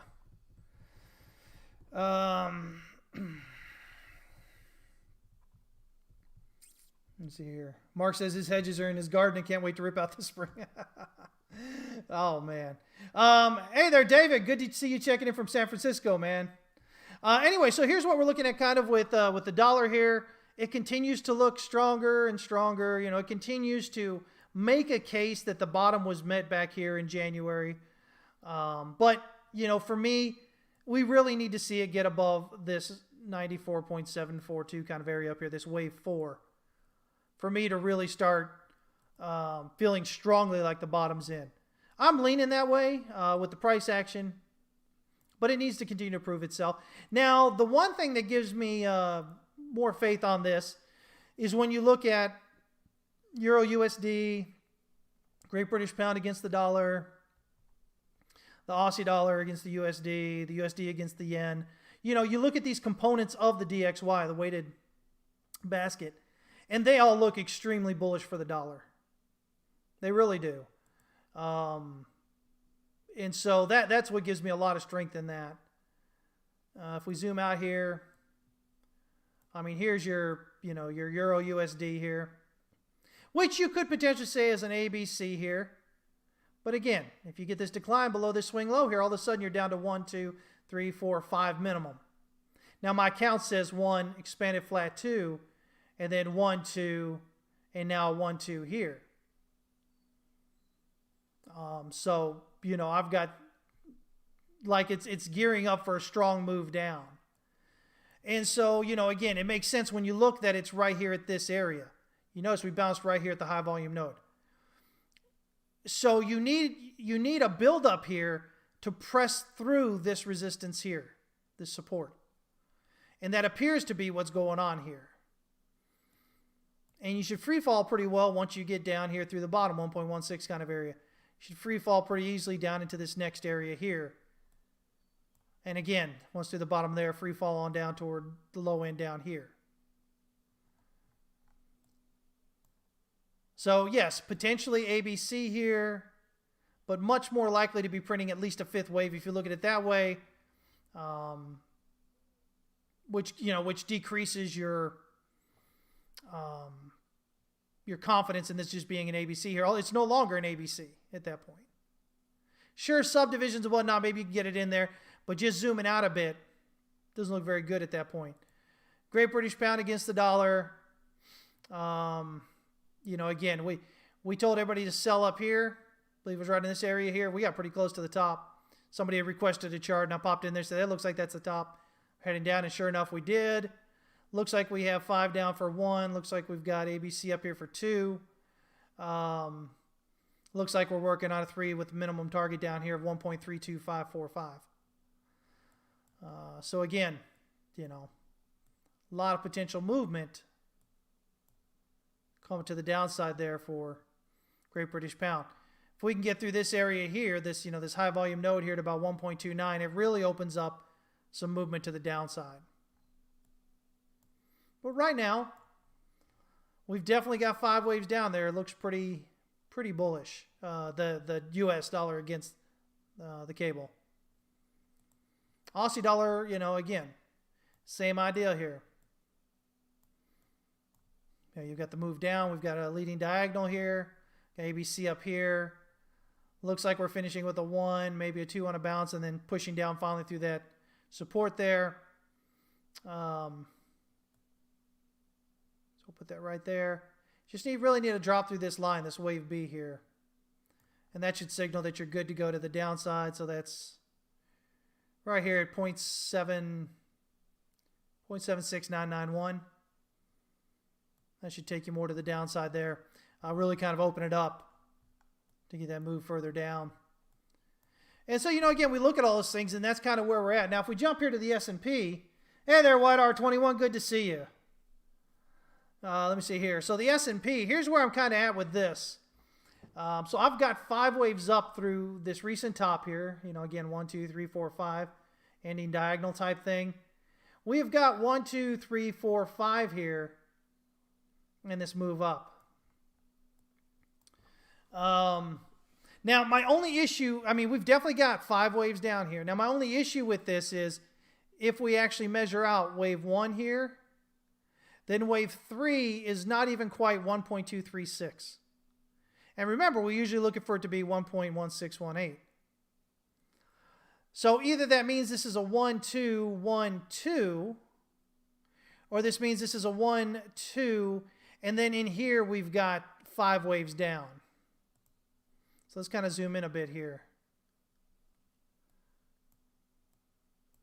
So potentially, you know, again, 1, 2, 3, 4, 5 get you 1 down here. And you get 2 here. And then you get a 1, 2, 3, 4, 5. Yeah. So this could be your 3 here. It hits that 1618 level. So now if we look at that and we say, okay, how far is it retraced here? It's retraced 38.2, which is generally what you look at initially for a wave 4. Look at that 38.2. Rejection here and going down should then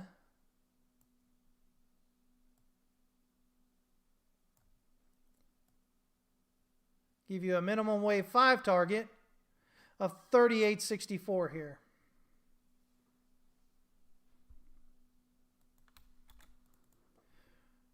Because that is the 61.8 extension of wave 3 here. So again, if I'm looking at this, I'm counting this as a, potentially here is a 1, 2, 3, 4, That gets you a 5 right there.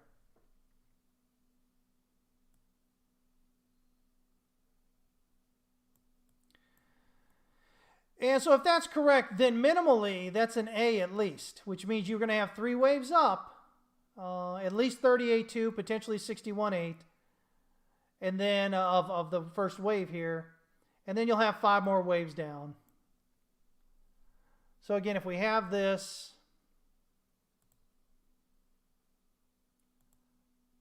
the next week, if we don't get a sell-off through the end of the day that gets us down here, then, you know, this is the ES mini, so Sunday evening, we might see some press down lower here, and then Monday morning it might open up. Regular hours will open up, and then it should fire up. And so you would at least have probably a move to this 38.97 to 39.07 initial target. This would be an A or a 1, and this would be a 2 or a B. And you have a 3 or a C coming down. But if it continues up through that area, then the 61.8 up here at about 39.34 at this high volume node looks really good for a target. But then again, that would just be you know, an A, a B, and then a C, or a 1, a 2, and a 3. I'm leaning toward a 1, a 2, and a 3. I'm thinking this may be the top here, but again, we need to see. So confirmation that we're looking for on this is we're looking for really a drop down through this wave 4 here at 37.21. If we can get below that, that signals a lot of good, stronger downward move still coming.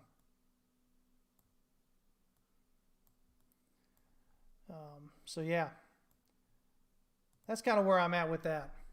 Now, you know, again, this is the Nasdaq, which, or not the Nasdaq, I'm sorry, this is the S&P E-minis here.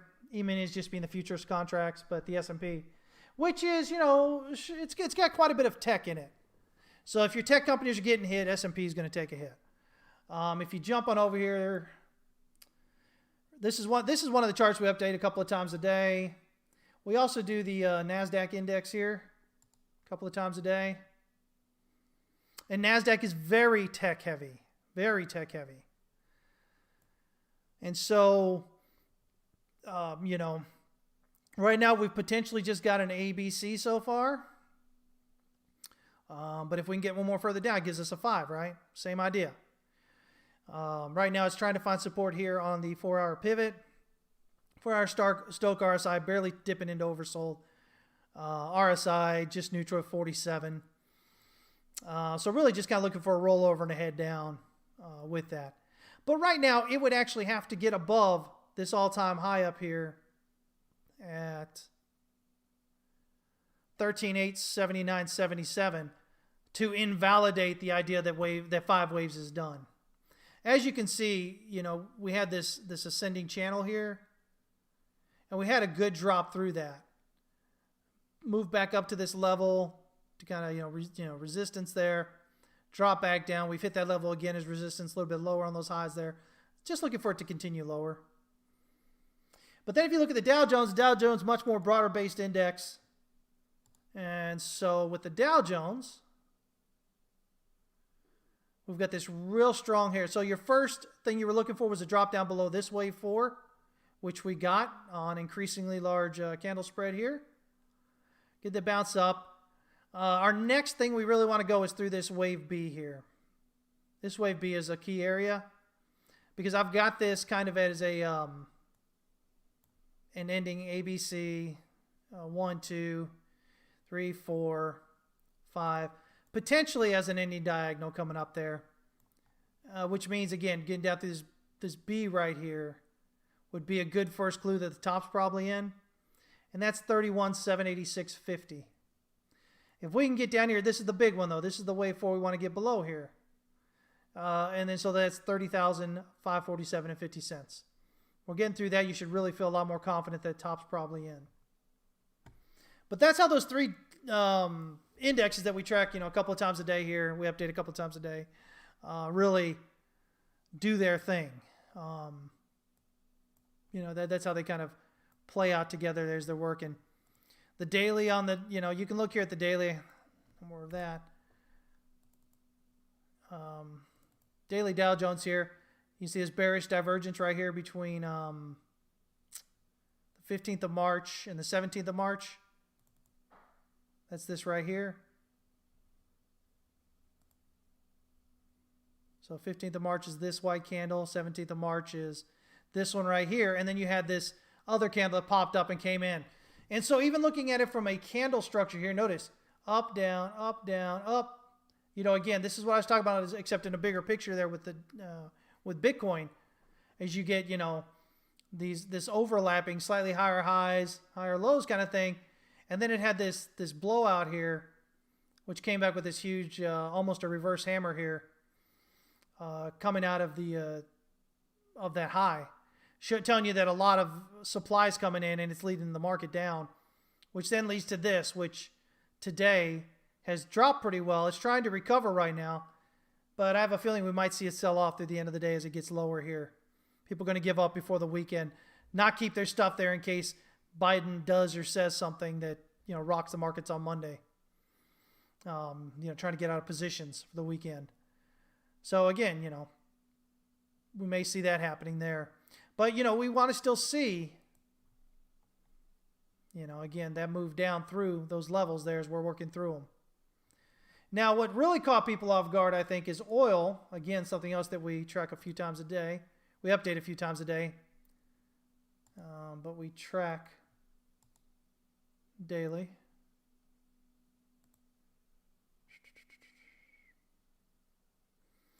And so oil had this huge drop here that kind of rocked it through here.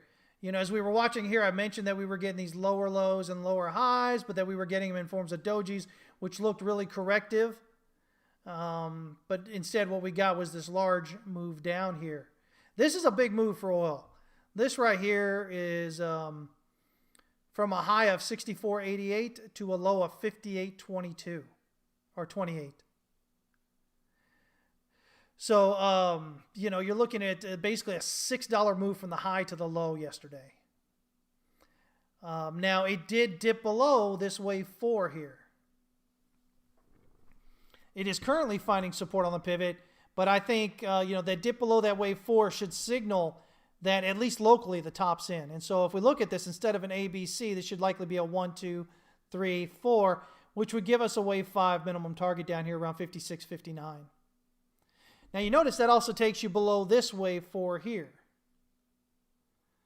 So again, you'll get 3 up and then it'll come lower. And then you want to see, okay, what you're really looking for is, does it get below this wave 4 down here? This 46.16. If you're getting below that, I think it says this is a much larger top than what we're currently looking at the moment. Now, anybody that's watching for any length of time, you know, we went through this. Remember, this was May of 2020, which is when we had the drop down to like $38 or $44 negative, $40 negative. It closed or at a low of negative $40.32. First time ever that crude contracts have closed negative. And so if you were watching us back then, we had around a $6 target on that, $4 to $6 target, obviously well below that. Nobody had a negative target. Nobody suspected it was going to be negative. We thought it'd get close to 0. But my count leading up to this was that this was a 3, this would be a 4, and then we'd still have a 5 coming down. Now I'm going with the other count right here just to show up. I've got this kind of 5 count working out here, but I am still watching this as an A, a B, and a C here. And with the other things that we talk about macro-wise and what's going on with everything, that definitely gives this the possibility of being ABC and then a drop down. And yes, it would be another negative thing.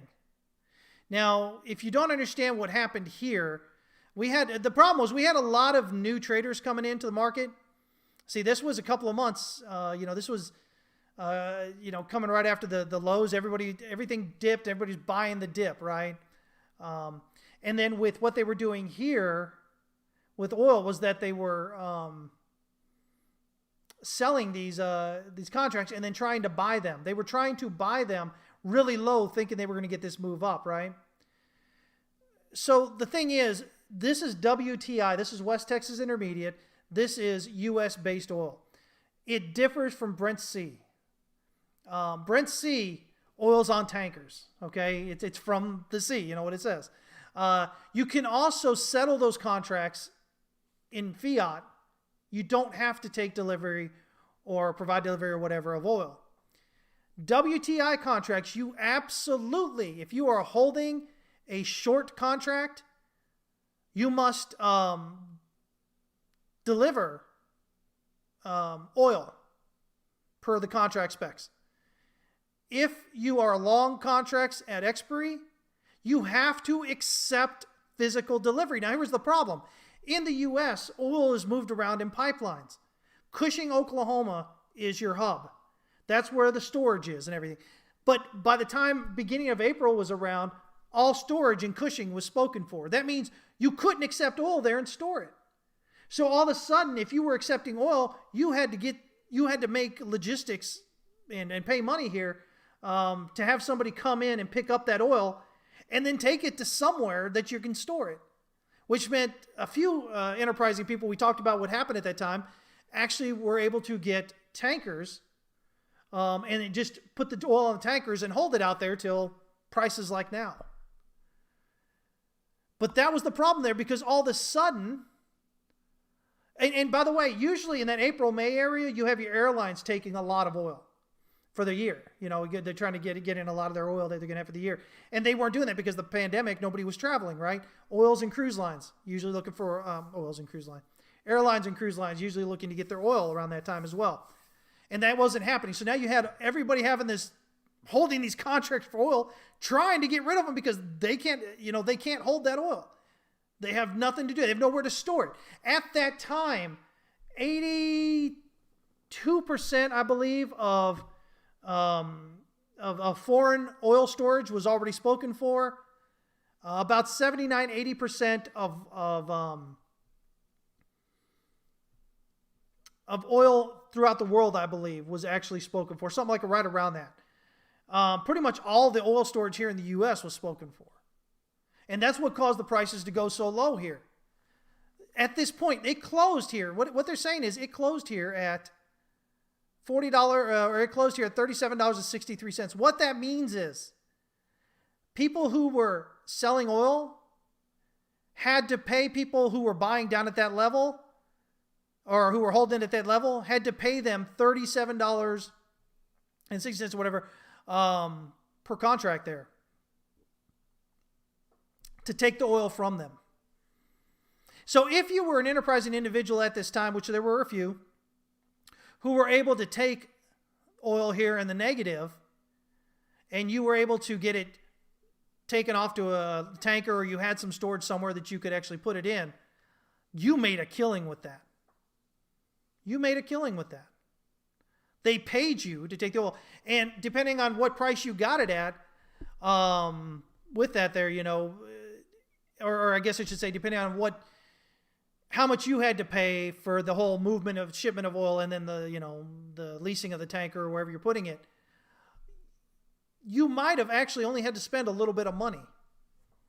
But the problem was we had a lot of new traders coming in with this because they thought, oh man, it's going to come down here around $3 or $4 and I can pick it up there and sell it later at $60, right? But then they were, they didn't understand that they had to accept oil or, post oil, they didn't understand the complexities, the differences between the WTI and the Brent C contracts. And that's what exasperated all this here. But anyway, I say all that, just kind of give you a quick background there. But I'm still looking at this potentially as an ABC here. And we'd have another oil crash that would really kind of get the market's attention. So we'll see what happens there. For right now, we'll still see if it continues to follow this other count here, which is a more bullish count saying that the bottom's in here. And this is, the first wave of the reversal. When are they getting me on Real Vision? Probably never. Probably never. I'm not important enough to be in there. But if you want to watch good people, guys, if you're online and you're trying to follow good people that have some, that aren't just emotionally bullish about any of the markets, that are often much more logical in their thought processes, again, watch Stephen Van Meter, watch Colorado Travis, follow them. Colorado Travis is the president of Real Vision. Follow Santiago Fund, Brent over there. He's the milkshake theory guy. But you can watch them, and they've usually got. They might be tough, especially Travis lately. He's really gotten. He's really digging deep into the macroeconomic side and the mathematics side of it. But if you don't know anything about that stuff, man, start following him, start learning. Because when you do, you start to see there's a lot more questions out there than what you're seeing on the surface here with your general everyday crypto Twitter or FinTwit folks. So definitely something to watch there. And a lot of times you guys think that just because somebody's a manager of some fund or something that they're really super smart. I mean, yeah, and generally they are, but a lot of them are. I think they lack a lot in because they don't have a real macroeconomics background, so they lack a lot in understanding a lot of these things. They basically do well because they play the longer card. They get certain, benefits of running their fund, in terms of how they do and whatever. And some of them may even have funds that aren't making any money or making very little money compared to the rest of the market. So you always have to, keep all that into consideration, guys. But those would be some people I definitely say that you can follow out there. Santiago Fund is often on Real Vision. So, yeah. But wouldn't you recommend people that confirm your bias too, given that you're human too? But wouldn't you recommend people that confirm your bias too? Here's the thing, Hank. Everybody's following everybody that's bullish. Everybody that's emotionally bullish on Twitter as it is. I'm trying to give other people to look at that aren't emotionally bullish. This is the thing. I'm not giving people who confirm. I mean, they happen to, kind of feel the same way I do, but it's not just blindly. Oh yeah, it's not like your crypto Twitter bullish people who are just blindly emotionally bullish. They say, oh look, price is going to go up because the Fed just printed $1.9 trillion. No understanding at all at how QE works. These people that I'm suggesting actually are going to explain to you why and how what they're saying makes sense. And, and it's still up to you to go out there and really delve deeper on these subject matter, I would never say believe anybody. I've said this so long, Hank, ever since I've started, I've always said, I don't even want you to believe what I say, just because I say it. I hope that what I say gets you excited and interested about macroeconomics or charting in the way that we do it or market psychology. And then you go out and you learn a lot more on your own. And then you can decide if you want to agree with what I'm saying or not. That's my hope at the end of the day, whether what I do here or what I do with Discord. So yeah. Merv says bears were emotionally bearish when everything crashed in March and they kept being bearish. Yeah, but it's really the same people. It's the same people that are emotionally bearish and emotionally bullish for the most part. Again, because they're trading the markets emotionally. If it goes down, they think, oh God, it's never going to stop going down if it makes some sudden large move. If it makes some sudden large move up, they think, oh wow, it's going up. It's never going to stop going up until it does, right? And then they change their emotionality to the other side. Yeah. Definitely something you notice, for sure. And yeah, Hank says, I've warned you guys about this so much before. You create your own echo chamber. I would argue, though, that the social media actually creates your echo chamber. They create it based on what you subconsciously may be doing. Remember, they track you. They track you when you leave the site. They look at what you're looking at. They develop a profile of who you are. And then they curate your feed. All social media does this, guys. They curate your feed with those things that they think you want to see based on all this extraneous activity. And so inadvertently, you end up creating, well, I guess you end up creating it, but it's inadvertently based on all these things and the way you look and what you type and how you say it. Yeah, all this stuff goes into these AI models, and that curates your feed, guys. So, often I'll get people that tell me, but Chris, everybody in my feed is bullish or bearish or whatever. And I say, yeah, but your feed is an echo chamber. Your feed is a curated feed. It's not everybody out there. It's not an even support of who's bearish and who's bullish. It's just people saying things that the AI thinks that you want to see in some way. Not that you necessarily agree with or not, but just that you want to see based on your activity. So yeah.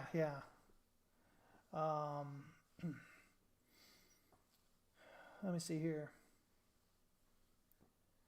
Emotional supremacists are increasingly difficult to manage in your life, tell you, Ryder. Mine too. It's tough, man.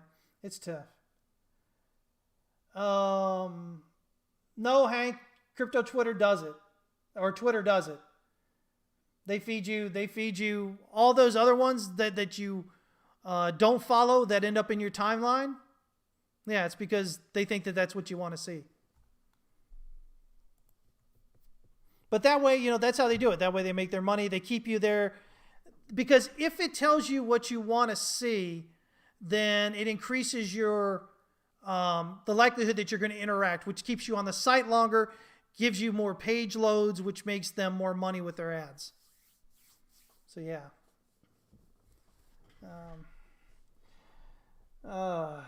Anyway, so that's kind of where we're at with all that. If you're looking at silver, I know we had a lot of silver bulls. Remember, silver went up. Everybody, oh God, silver is going to keep going up, right? Oh man, wrong one. Put on the wrong chart there. We'll look at it on this other chart. God dog it. Get back. Let's see here. By the way, if we look at point and figure charts here on this Kraken chart, you'll see that we had a target from this area down here of 62,000, which we got to a high of 61,000 so far here. This local area here gives us 62.5, a little bit higher there. Again, leads toward more potential, a little bit higher pop up here. But yeah, your point and figure count here actually gets you to 62,000. So, and that's taking it from the 2017 high to when it breaks that high there. That kind of area is what that point and figure count comes to. So pretty good. We'll see if we get this 62 to 65 here coming up, or even higher. And we'll just continue to work with the counts here.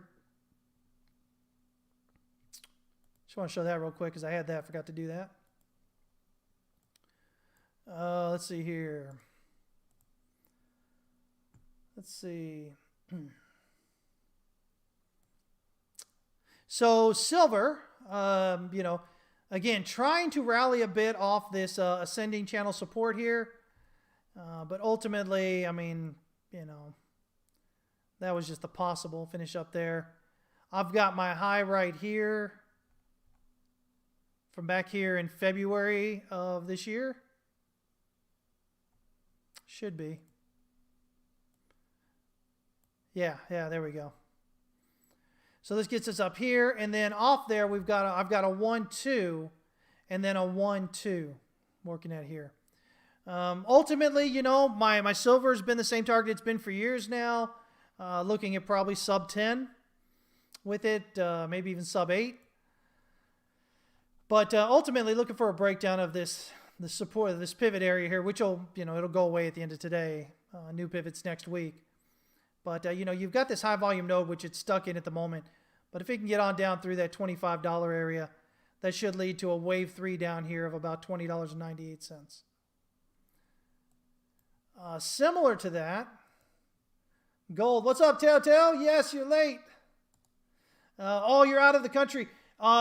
We had daylight savings time recently, this past weekend, so everything's an hour ahead. So you'd have to actually check in about an hour earlier than what you were used to checking on.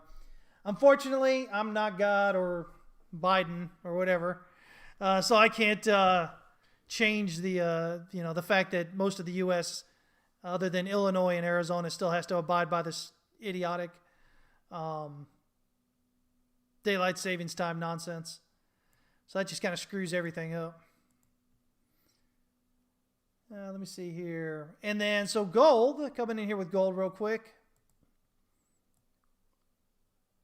Again, here's my gold, top up here, coming down. I'm still expecting it to reach around $900. If we look at the big picture here, expanded flat, get you down here. I think this is the monthly. No, not monthly. It's that area right there. Weekly, there we go. That's what I'm trying to get into. So the EQ of this weekly consolidation here from March of 08 until October of 09 is right down here around 835, but the 920 right here around that high volume node. So we're going to look for that to see if we can continue coming down.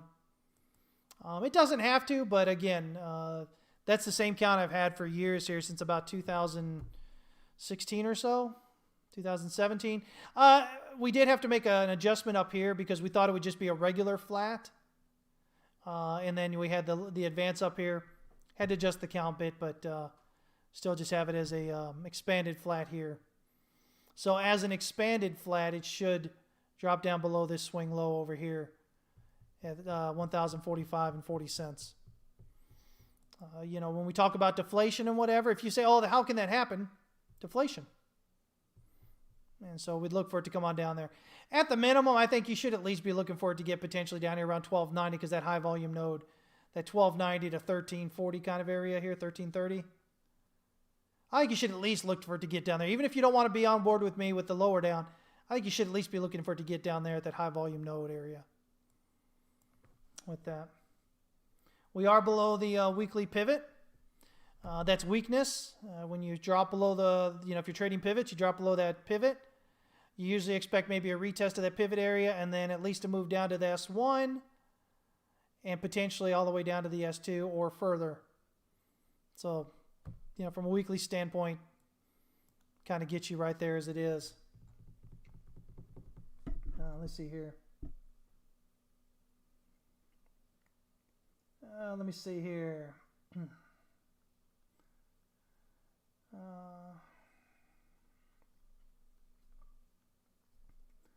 Let me see here. Data says, and keep in mind your country might switch next week or so another time shift to consider. Oh, thank you for pointing out that data. Yeah, exactly, guys. I do my best to let you guys know, an hour before we go live there on Twitter and on the free side even of our Discord server. So if you're on either one of those, you'll get a notice about an hour before that we're doing that. So yeah, Merv, I agree. Gold does look ugly.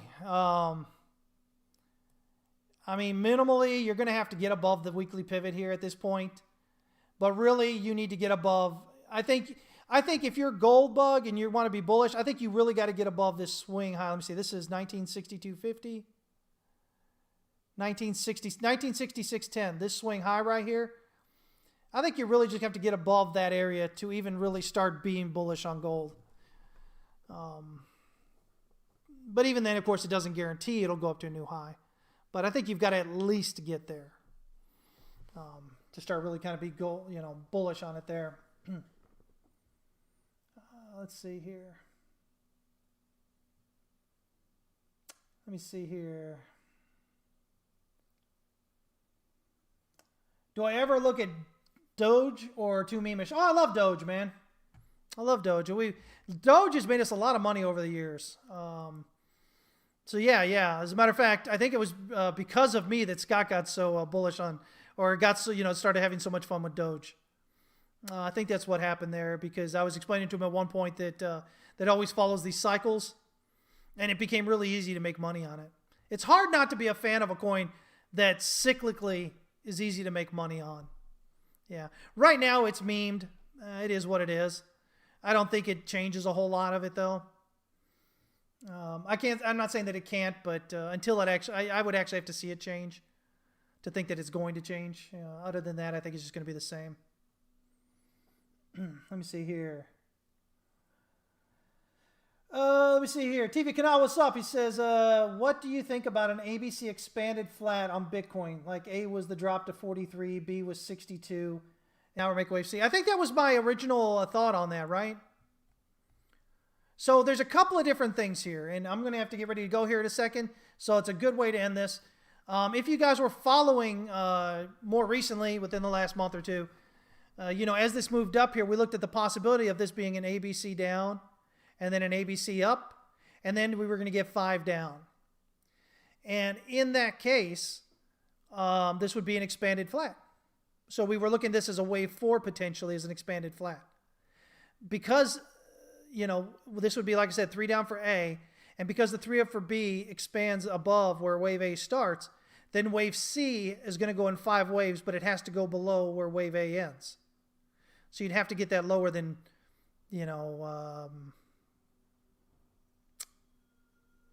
lower than $43,016. You would expect it to get below that. Now, if you're looking at that, you also have to look at the possibility that it could be a triangle. 3 down, 3 up. You look at a flat and you look at a triangle. So if you only get an ABC down here, then it could be an A, a B, a C, and then a D, and an E, and then up. That's also a possibility.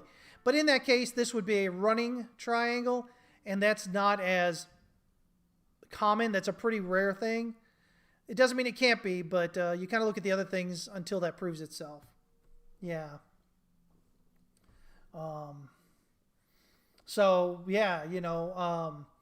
Definitely a possibility. I'm looking locally right now because, we'll just see if these local ones play out first. Because if they do play out, something like this, then there's no reason to consider the larger expanded flat. So as these continue to maybe get played out and price goes further down, then we can start looking more seriously at an expanded flat type thing. Yeah. And so, again, if this is if this here, is this 1, 2, and you kind of get this 3, 4, 5 down, if this is an expanded flat and we are printing wave C here, then generally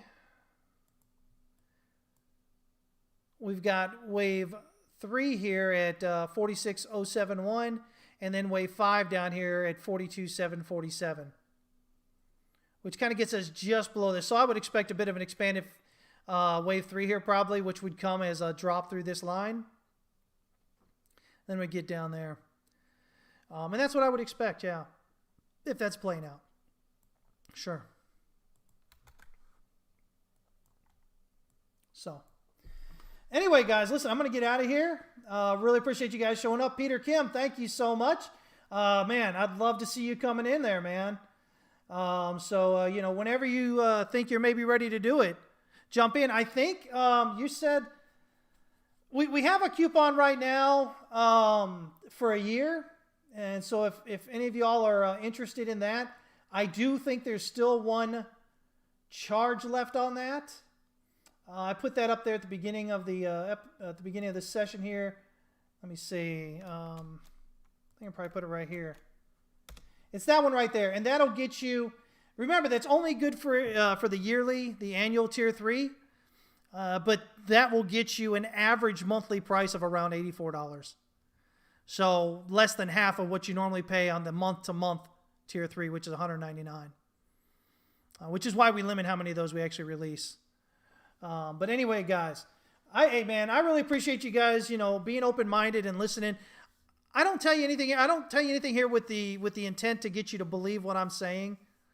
I'm just here to kind of say, listen, guys, I've been doing this for a quarter of a century now. I've done really well with it. Here's the things I've learned along the way. And they often don't meld, they don't move in with the way that the general market expects things to go. But it's been good for me. It helped me figure out the 2008 top. It helped me figure out the Bitcoin's the 2008 stock market top, Bitcoin's 2017 top, the lows we were looking at there afterward, the high there, again in June of 2019. Again, I posted that target publicly there, so it's not even like I'm just saying it. It's there. You can find it. You know, a lot more that's happened. I'm a lot more cautious right now with this advance because of a lot of the macroeconomic stuff that's going on more than anything else. And just the general sentiment of crypto Twitter. Laser eyes, diamond hands, have fun being poor. All this stupid, childish stuff, which really, it often is very indicative of the market kind of reaching that topish level. That doesn't mean it's at the top now or that it's going to top tomorrow, but just that it's getting up there and into that range where you've got to be careful with it. So, I sit here and share my knowledge, do it a lot more in Discord. And you know what? At the end of the day, though, it's the goal is just for you to seek out more information and to understand more rather than writing the memes. You can trade the memes, sure, but the more you actually understand about markets, the more profitable you can trade the memes. And you don't get caught. All right? All right, guys. I really hope you guys have a fantastic day. Thanks so much for joining in. We'll be back Tuesday at 11 a.m. Central Standard Time. But again, if you'd like to come in before then and get a lot more knowledge, it's like drinking from a fire hose, I think somebody put it recently. Then you can join us there at howtotradetowin.com. Would absolutely love to have you guys with us. But until then, you guys trade safe, and remember, the only thing you control in the market is how much you lose. Risk management above all else. Have a great weekend, guys.